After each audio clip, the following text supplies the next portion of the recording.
हर कौम कोई ना कोई त्यौहार मनाती है, चूँकि मुआशरा इनफरादी सतह पर भी राज़ी रहना चाहता है और इज्तिमाई माहौल भी फराहम करना चाहता है। कौमें बड़े बड़े त्यौहार मनाती हैं, मेलों का बंदोबस्त करती हैं, दिन मनाए जाते हैं। इस्लाम के अंदर भी दिन मनाए जाते हैं और बड़ी करीब एक दिन आने वाला है जिसे ईद उल फितर कहा जाता है। लेकिन इस्लाम के त्यौहार बाकी कौमों को ये बताते हैं कि त्यौहार मनाए किस तरह जाते हैं।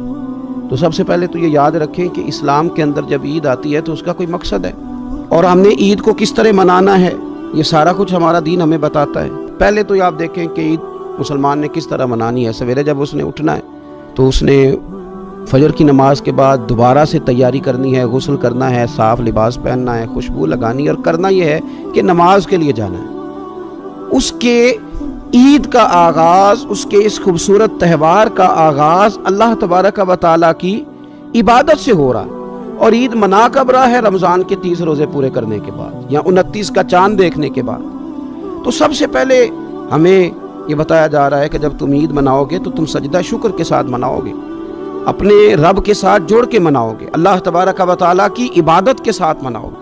तो उसमें कोई शोर होगा नहीं, कोई रैलियां नहीं, कोई जुलूस नहीं, कोई पटाखे नहीं, कोई गाना बाजा नहीं।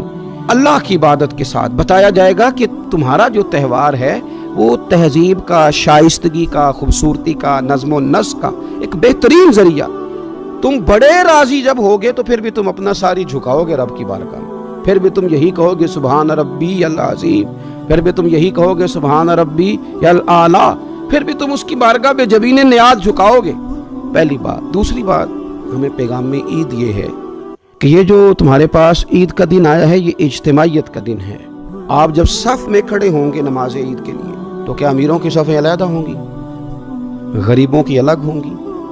क्या पढ़े लिखों की अलग होंगी और अनपढ़ लोगों की अलग होंगी? क्या कबीलों की अलग होंगी और दूसरे कबीले की अलग होंगी? ऐसा नहीं, एक ही सफ में खड़े हो गए महमूद वयाज।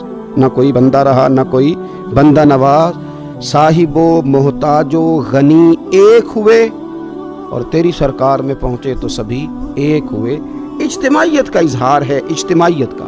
ईद का पैगाम इज्तिमाइयत का इजहार। और फिर नमाज ईद खत्म हुई तो सब ने एक दूसरे को गले लगाया, गरीब ने अमीर को, अमीर ने गरीब को। पहले एक सफ में नमाज पढ़ी, फिर गले लगाया, छोटे ने बड़े को, बड़े ने छोटे को। सब एक दूसरे के साथ मोहब्बत का रिश्ता कायम रखने लगे।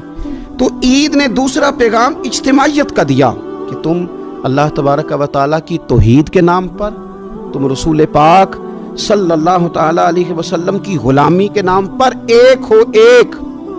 हजारों कौमें वजूद में आई दहर में खुश को तर के रिश्ते से, और हमने बुनियाद दोस्ती रखी याद खैरुल बशर के रिश्ते से। और इकबाल कहने लगे अपनी मिल्लत पर क़यास अक़वाम मगरिब से न कर, ख़ास है तरकीब में कौमे रसूल हाशमी। ये जो नमाज पढ़ रहे हैं और बाद में गले मिल रहे हैं, इनका एक ही तारुफ है कि ये रसूल हाशमी की कौम है। ये तारुफ इज्तिमाइयत का दर्स, प्यार का दर्स, मुसावात का दर्स, छोटे बड़े के फ़र्क को ख़त्म करने का दर्स, अमीर गरीब की तफरीक मिटाने का दर्स, इसका नाम ईद है। दीन की बात फैलाना सदक़े जारिया है। सवाब की नीयत से वीडियो को शेयर जरूर कीजिए।